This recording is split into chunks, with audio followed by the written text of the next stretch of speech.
What's up, guys? So first, a big thank you to everybody who helped us get more than 100 subscribers at this point. The filming of this video. We really appreciate everyone. Much love from both Iya and myself.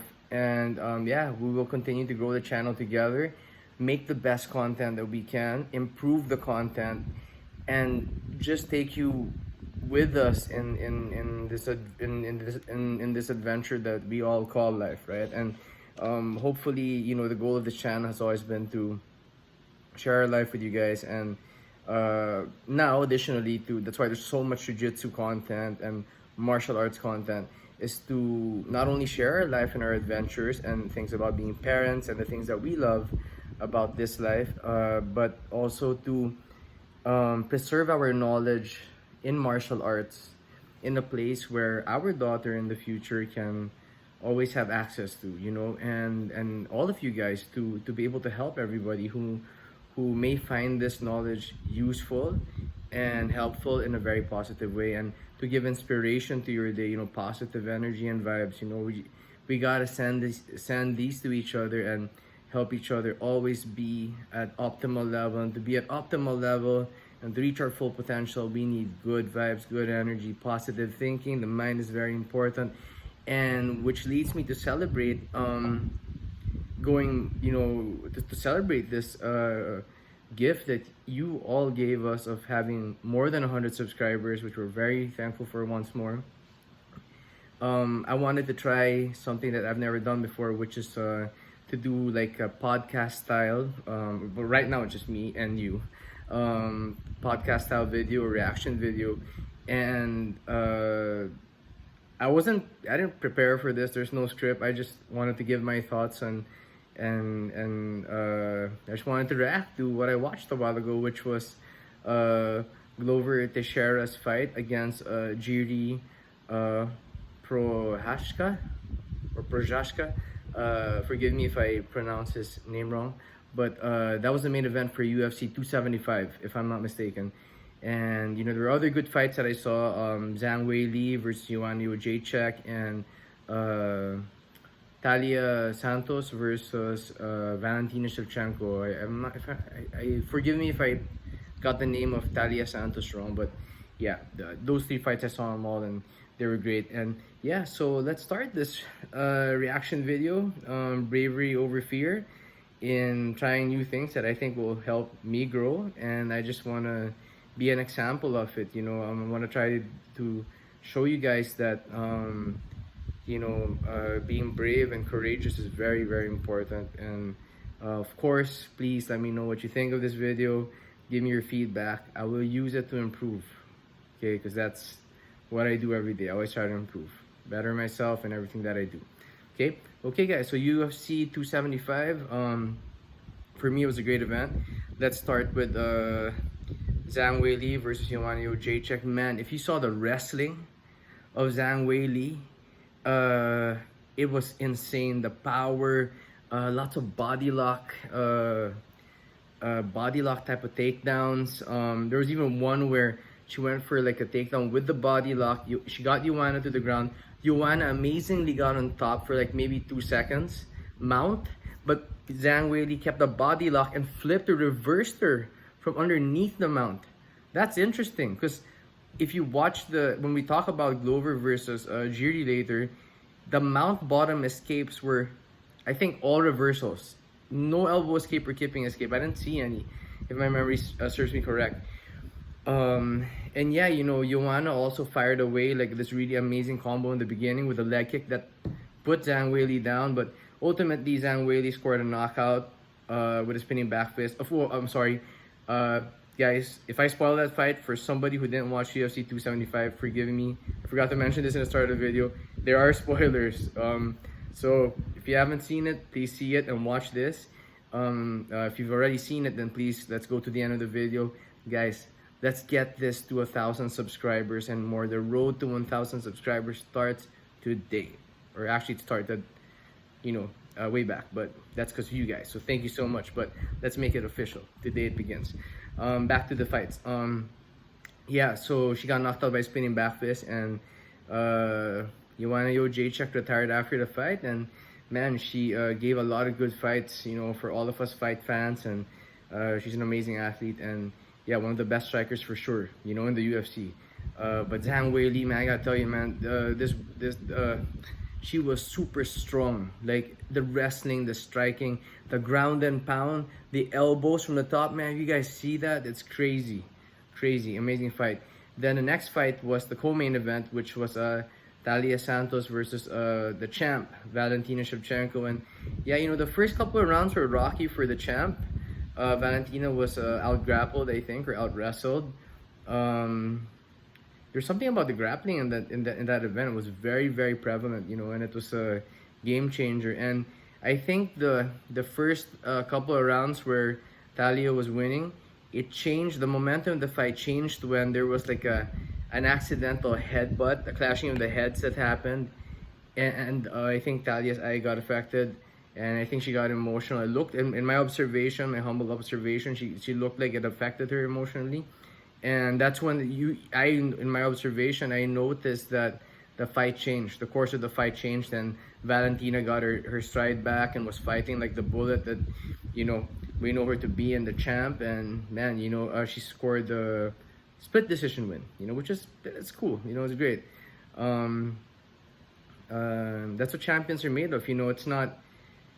Of course, everybody wants to win perfectly and clean, but champions are made, and you can really see somebody's champ when things aren't going their way and they find a way to get up.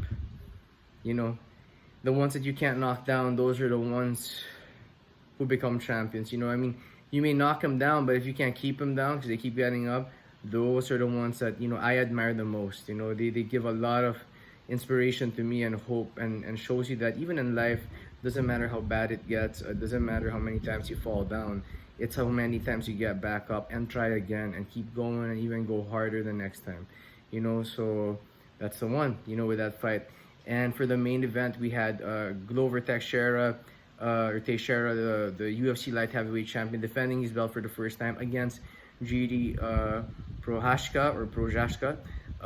And ultimately in the end, in the fifth round, I think there was 18 seconds left, Jiri secured the rear naked stranglehold or rear naked choke on Glover without any hooks.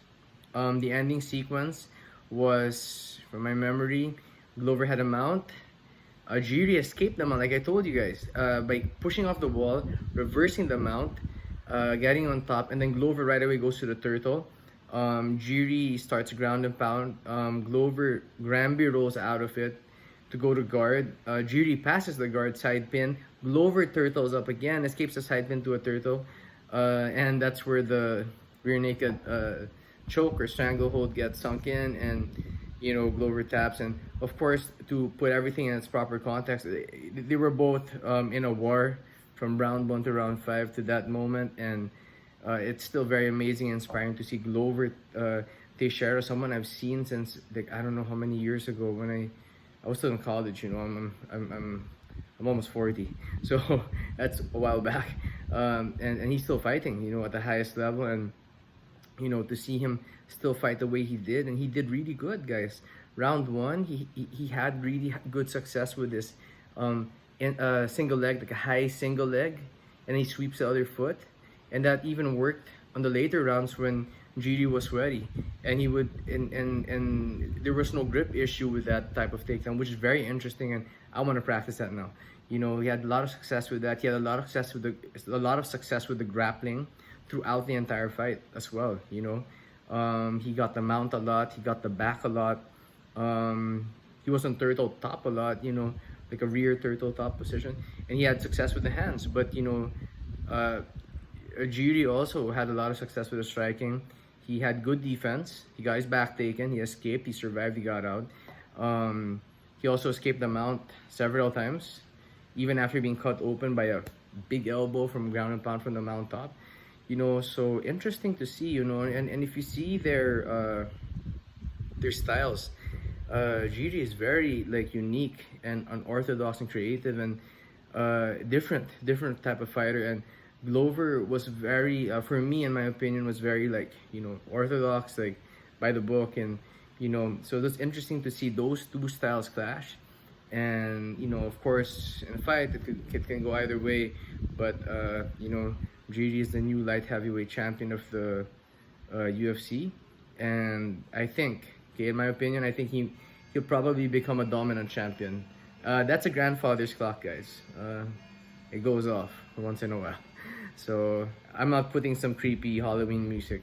So anyway, yeah. So I think he'll be a dominant champion, and the guy is interesting, man. I mean, I looked up his training methods, and I I got inspired, and I'm gonna try some of it. I'm gonna see how it works, and it's all about learning, guys, and evolving. And that's the thing, watching UFC for me is entertaining, but both at the same time, it's educational, and it's inspiring and motivating, and just gets you ready for the coming week of training, in which I can't wait to do later, because it's already the next day. It's already Monday here at the filming of this video. And yeah, guys, so it was a good event. Another There are other notable moments in the main event. Let me see, with Glover and Jiri. Yes, the high single was good. That's a really cool technique. I need to try that. Very interesting how reversing the mount has been in that whole event. From the bottom position, doing kind of like I won't say it's like an upa, but it's like it's a reversal. They don't go elbow escape or kipping escape. So interesting to see that was a trend in that fight, in that event. Let me see what else. Takedowns. Yeah, lots of yeah, Glover had the very for me, in my opinion, a very straightforward classical BJJ tactic strategy approach when he hits ground. He went for an arm triangle, and yeah, that was amazing. He went for an arm triangle. He was trying to the finish. There are many ways to finish an arm triangle. The finish he was going for looked like the one where he like, this is my strangle arm, so I'm underneath the. He's underneath the neck with this arm. The arm is here. There's a support hand. Normally, in general, there are two ways. It's either your elbows low or your elbows a little bit higher.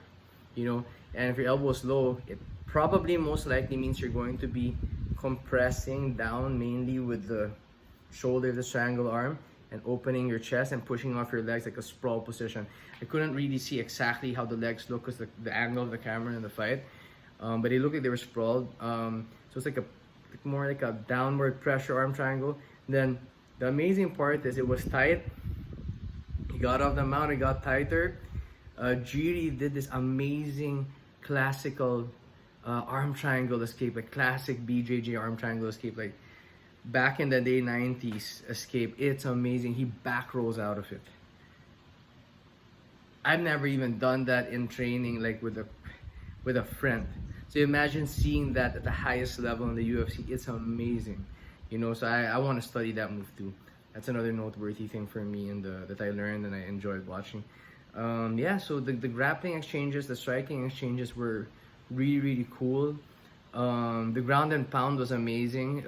Makes me want to train a lot of guard, like defending against ground and pound against a skilled opponent, because it's not as easy as just holding the guy down or blocking the punches, or like kind of like slipping the punches. It's or evading it. It's not as easy as that, because again, another lesson I picked up, especially from that, was that fatigue matters. All these external things matter: sweat, blood, fatigue, how long you are in the fight, which part, which round you are in the fight. So they all matter, the time and the pacing and all these things. So strength and conditioning is very important, guys. And I know a lot of people say that jiu-jitsu is an art where that's the main art I practice, grappling arts.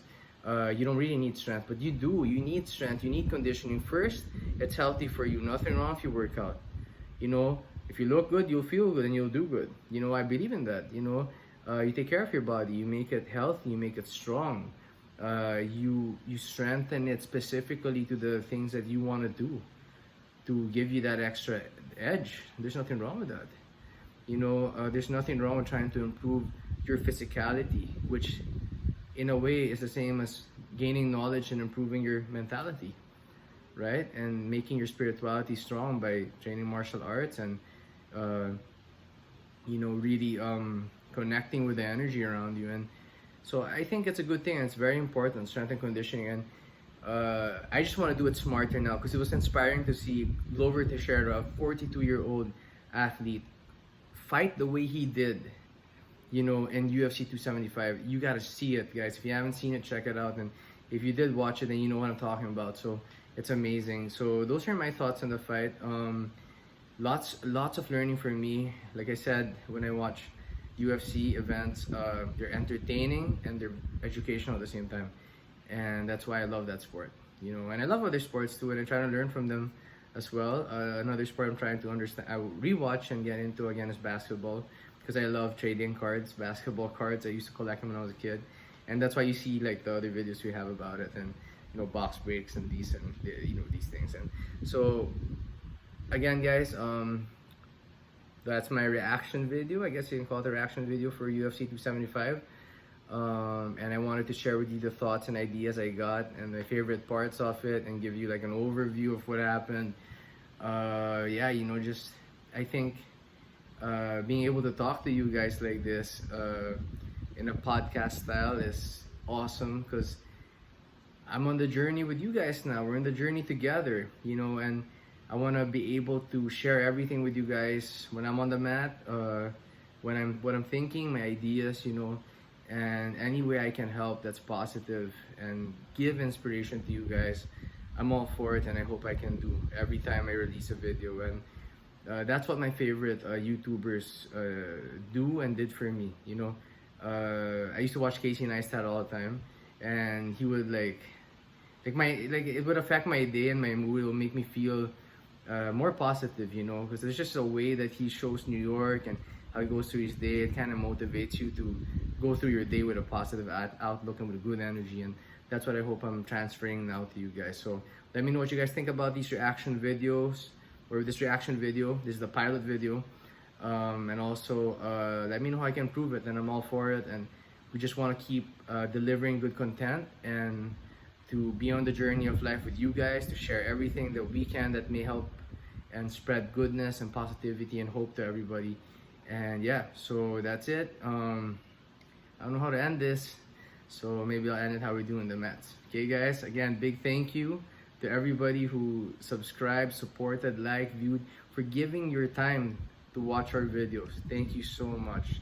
From Iya and myself. Iya right now is with our daughter, putting her to sleep, and she's gonna be here now, but we'll shoot another video together soon. She's just been really busy being a mom, and it's amazing, and we'll have her show you what it's her life as a mom. You know, we'll do some videos on that as well. Okay, guys, and I hope you enjoyed this one. And yep, here we go. The road to 1,000 subscribers begins now. Boom.